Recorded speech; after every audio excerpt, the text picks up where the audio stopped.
सब नशे सस्ते हैं और उसमें एक याराना भी है। इश्क महंगा शौक है और उस पर अब जुर्माना भी है। दोस्तों, अगर आप एक युवा हैं, आपकी शादी की उम्र है, आप चाहे लव मैरिज करें या अरेंज मैरिज, पर शादी के एक महत्वपूर्ण निर्णय लेने से पहले इस पावरफुल टीचिंग को समझना बहुत जरूरी है, सुरक्षा के दृष्टिकोण से। मैं बहुत आभारी हूं हमारे व्यूअर दिनेश सोलंकी जी। कल मैंने जो पोस्ट डाली थी इंस्टाग्राम पे, उन्होंने एक बहुमूल्य सुझाव दिया कि मैम आप इस संवेदनशील विषय पर बात करें। तो हमें सुरक्षा की दृष्टि से 5 बातें समझनी बहुत जरूरी है। अगर मैं इंग्लिश की कहावत की बात करूं तो इंग्लिश की कहावत है जो हमें बताती है कि हिस्ट्री रिपीट्स इटसेल्फ, इतिहास खुद को दोहराता है।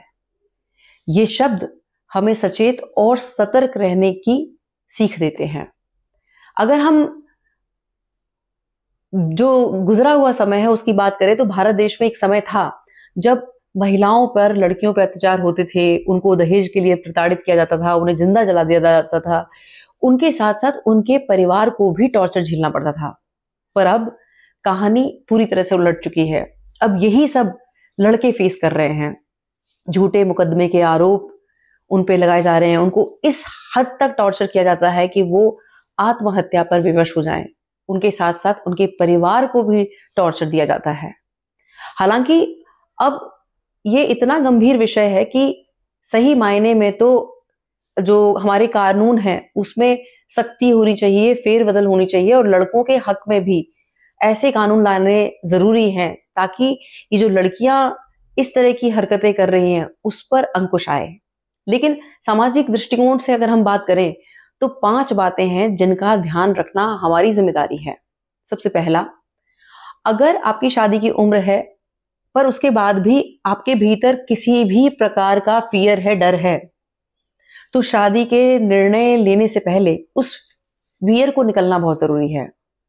वो फियर किसी भी तरह का हो सकता है, परिवार का प्रेशर, समाज का प्रेशर, उम्र बढ़ने का प्रेशर, और ये जो इस तरह की घटनाएं हैं अगर वो आपको डरा रही हैं कि पता नहीं मेरे साथ ऐसा ना हो, तो सबसे पहले जरूरत है जिस शक्ति में आप विश्वास करते हैं उसके आगे शरणागत हों और कहें कि मेरे लिए जो राइट पार्टनर है आप वो मेरी जिंदगी में लाएं, क्योंकि मैं मानव होने के नाते सम्मान के साथ, एक सच्चाई के साथ जीवन जीना चाहता हूं।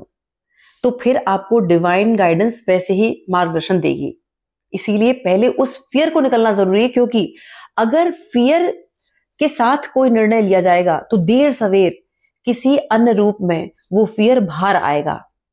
क्योंकि हमारे भीतर वो फियर है तो वो किसी ना किसी तरह से आउटर रियलिटी में प्रोजेक्ट होगा। इसलिए सबसे पहले अपने फियर पे काम करना है, किसी प्रेशर में नहीं आना है।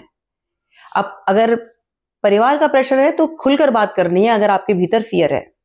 दूसरा, किसी भी सिचुएशन में माता पिता परिवार के अगेंस्ट जाकर शादी नहीं करनी है, चाहे वो लव मैरिज है चाहे अरेंज। बहुत बार ये सिचुएशन ऐसी होती है कि अरेंज मैरिज में भी ऐसा होता है कि दोनों पक्ष में बात हो गई, एंगेजमेंट हो गई या एंगेजमेंट की डेट फिक्स हो गई, अचानक कुछ बीच में डिस्प्यूट हुआ, दोनों परिवार में मनमुटाव हुआ। अब लड़का लड़की अपनी जिद पे होते हैं कि शादी मुझे इसी से करनी है, और कई बार लड़का अपने परिवार के विरुद्ध जाकर शादी करता है और इसका नाजायज फायदा लड़की उठाती है, क्योंकि उसे पता है कि उस लड़के का सपोर्ट सिस्टम वीक है। और फिर वो उस हद तक उसको टॉर्चर करती है कि वो या तो आत्महत्या कर ले या फिर वो इस तरह की कोई षड्यंत्र करती है, क्योंकि उसे पता है कि फैमिली का तो कोई सपोर्ट है नहीं, क्योंकि इसने अगेंस्ट जाके शादी की थी। यहां ये समझना है कि हमारे माता पिता हमारे गुण अवगुण के साथ हमें स्वीकार करते हैं। पार्टनर हमें तभी तक स्वीकार करेगा जब तक उसे हमारे भीतर खूबी दिख रही है। पार्टनर का डिवोर्स होगा, माता पिता का नहीं। और अगर आप सुसाइड करने की नौबत पे पहुंच जाते हैं तो ये याद रखें कि 2-4 साल बाद उसे तो पार्टनर, आपकी पार्टनर को तो मिल जाएगा कोई और, लेकिन आप जैसा बेटा आपके माता पिता को नहीं मिलेगा, और उनके लिए जीवन भर की सजा होगी आपका जाना। इसीलिए शादी का निर्णय बहुत सोच समझ के लेने वाली बात है। तीसरा, इस बात को भी समझना जरूरी है कि पहले अगर 20-25 साल पहले की बात करूं तो लड़कियों की जो शादी की उम्र थी वो 20, 22, 23, 24 साल में शादी होती थी। लेकिन अब वही उम्र 30 से 35 साल हो गई है। अब जो पहले जो लड़कियां थी जिनकी उम्र 20-22 साल की हुआ करती थी, तो वो एक कच्ची उम्र थी जिसमें जैसे कहते हैं ना कि एक आप एक मिट्टी को जिस आकार में एक कुम्हार ढालता है वो उस शेप में आ जाती है। तो वो उस तरह की स्थिति परिस्थिति में ढलने को तैयार थी। लेकिन अब जब 30-35 वर्ष की उम्र में लड़कियां शादी करती हैं, तो उन्होंने बहुत कुछ एक्सपीरियंस किया होता है अपनी अपनी पर्सनल लाइफ में, अपनी प्रोफेशनल लाइफ में। तो यहाँ ये समझना बहुत ज़रूरी है कि हमारा जो परिवार है, हमारा परिवार कैसा है, उस आधार पर लड़की का चयन होना चाहिए। अगर मैं जॉइंट फैमिली से हूँ, हमारा एक ट्रेडिशनल बिज़नेस है जिसमें पुश्तों से वही काम हो रहा है और मुझे मेरे परिवार के साथ ही रहना है, तो ये बहुत ज़रूरी है कि ऐसी लड़की का चयन हो जो जॉइंट फैमिली में रहती हो, उसके साथ एक अनुभव जुड़ा हो। ये माय लाइफ माय रूल यहाँ नहीं चल पाता है, और फिर लड़के ने अगर लव मैरिज किया तो उसके ऊपर प्रेशर रहता है। और मैं तो कहती हूँ कि चाहे आपने लव मैरिज की है, चाहे अरेंज मैरिज की है, अगर कहीं भी आप प्रेशराइज्ड हैं, तो माता पिता से खुल के बात करें, क्योंकि आपकी लाइफ से इंपॉर्टेंट कुछ भी नहीं है। अगर आप प्रेशराइज हैं, तो प्रेम पूर्वक उस रिश्ते से निकलना बेहतर है, बजाय उसके कि इस तरह सुंदर जीवन को आप दांव पे लगा दें। और यहाँ बहुत इंपॉर्टेंट है कि आपने अपनी पार्टनर को किस गुण को देखकर चुना। मेरी एक फ्रेंड है, चाइल्डहुड फ्रेंड है, उसके वो 4 बहनें हैं और उसका भाई जिद पे था, एक भाई है कि जिद पे था कि मुझे जो लड़की पसंद है मुझे तो उससे शादी करनी है। पेरेंट्स बहुत मना करते हैं लेकिन वो मानने को तैयार नहीं था। अब उसने यही बात मुझसे कही कि दीदी आप पेरेंट्स से बात करो, वो मान नहीं रहे। तो मैंने उससे पूछा, मैंने कहा भाई तू ये बता तुझे उस लड़की में क्या अच्छा लगा? तो बोला कि वो बड़ा बिंदास है और वो बहुत चिल रहती है और बड़ी बोल्ड है और वो बेवाक है, लड़कियों की तरह ऐसी नहीं है और बेवाक है, वो तो छोटी बात कुछ होती ना वो सीधे थाने पहुंच जाती है।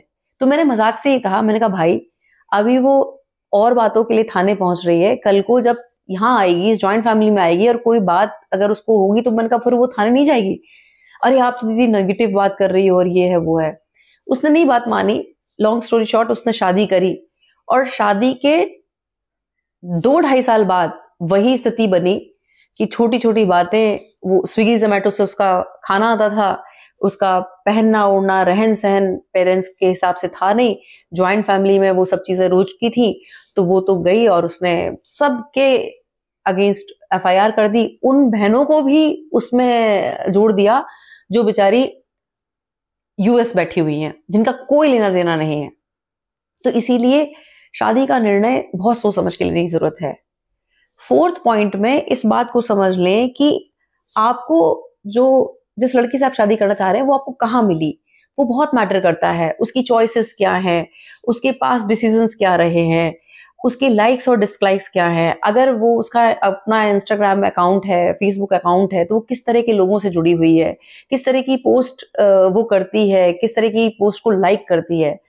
अब बहुत सारी लड़कियां ऑफेंड करेंगी, पर आप दिल पे हाथ रख के बताएं कि आजकल जिस तरह की अश्लीलता सोशल मीडिया पर है, ये जो लड़कियां छत पे डांस कर रही हैं और इनके आप जो कमेंट सेक्शन होते हैं वो आप पढ़ नहीं सकते, इतने गंदे कमेंट्स होते हैं। अब आप मुझे बताएं कि ये लड़कियां क्या निहाल करेंगी। या एक लड़की जो अपने सैटरडे संडे को अपने फ्रेंड्स के साथ क्लब जा रही है, वो आपको क्लब में मिली है, आपको अट्रैक्शन हो गया, तो शादी के बाद आप उसको घर लेके आएंगे और फिर जब आप मना करेंगे तो आए दिन के कलेश होंगे। उसके तो वो मेल फ्रेंड्स पहले भी हैं, वो तो क्लब पहले भी जाती थी, उसकी नाइट लाइफ थी। अब या तो फिर आपके ऊपर डोमेस्टिक वायलेंस का लगेगा, आपको 1-2 करोड़ देने पड़ेंगे, या फिर इसी तरह की हत्याओं की साजिश होगी। इसीलिए ये भी इंपॉर्टेंट है कि लड़की कहाँ मिली, उसका बैकग्राउंड क्या है, उसकी चॉइसेस क्या थी, जो उसके पास्ट के डिसीजंस थे वो भी इस बात को दिखाते हैं कि फ्यूचर में वो जब उसके साथ कोई आपके परिवार से जुड़ी हुई, आपके साथ जुड़ी हुई जब सिचुएशन होगी तो वो किस तरह का निर्णय लेगी। एक लड़की जिसके साथ बुरा हुआ तो वो चीजों को छोड़कर आगे बढ़ना जानती है, तो वो ऐसा करेगी। लेकिन जो टिट फॉर टैट करती है या फिर माय लाइफ माय रूल, तो फिर वो आपके साथ भी करेगी। इस बात को समझना बहुत जरूरी है। उसके बाद ये समझ लें, आप ये जान लें खुद से कि क्या वो लड़की एम्बिशियस है, क्या उसको थ्रिल और एक्साइटमेंट बहुत पसंद है। जिस लड़की के भीतर एम्बिशंस हैं, जो एम्बिशियस है, तो क्या वो खुद इस काबिल है कि उन सपनों को वो खुद पूरा कर पाए, या फिर वो शॉर्टकट में यकीन रखती है। अब शॉर्टकट में यकीन रखेगी तो फिर वो ये अदाएं दिखाएगी, तो कभी उसके जो कोलीग्स हैं उनके साथ अफेयर होगा या बॉस के साथ अफेयर होगा। आप कहां तक उसको रोक लेंगे। इसी तरह से बहुत सारी लड़कियां ऐसी हैं कि लव मैरिज में जब दो परिवार अगेंस्ट में होते हैं तो उनको बड़ा एक्साइटमेंट होता है, थ्रिल होता है, लेकिन जब शादी हो जाती है, चाहे लड़का अगेंस्ट जाके शादी करे चाहे मना के शादी करे, फिर उनकी जिंदगी में नीरसता हो जाती है, क्योंकि उनके पास अब कुछ करने को क्रिएटिव है नहीं। तो या तो वो अपने सपने का बोझ लड़के पे डालती हैं, लड़का ईएमआई भरता रहे, और या फिर उनकी जिंदगी में कोई थ्रिल चाहिए उनको, तो वो थ्रिल पाने के लिए फिर इस तरह की चीजें करती है। बाहर फिर वो ऐसे अफेयर्स करती हैं जहां उनको एक्साइटमेंट हो, जहां उनको थ्रिल हो। अब उनको वो जिंदगी अच्छी नहीं लग रही है कि एक जिस लड़के से मैंने प्यार किया था वो हो गया, वो मिल गया, बच्चे हो गए, अब मेरी लाइफ क्या है, क्योंकि क्रिएटिविटी तो है नहीं। फिर या तो इसी तरह की रील्स डालो जहां अटेंशन मिले, कुछ थ्रिल हो, और या फिर इस तरह के अफेयर्स हो। सार इस वीडियो का ये है कि करियर में अगर आपका डाउनफॉल है, लेकिन अगर आपका पार्टनर अच्छा है तो वो आपको राइज कर देगा। लेकिन करियर में आप कितना भी अच्छा कर रहे हैं, लेकिन पार्टनर गलत है, तो सब करा कराया, इज्जत, पैसा, रुपया, सब चौपट हो जाएगा। इसीलिए शादी में जो आप पार्टनर का चयन कर रहे हैं, बहुत सोच समझ के करें। बहुत बहुत आभार। नमस्कार। जय श्री राम।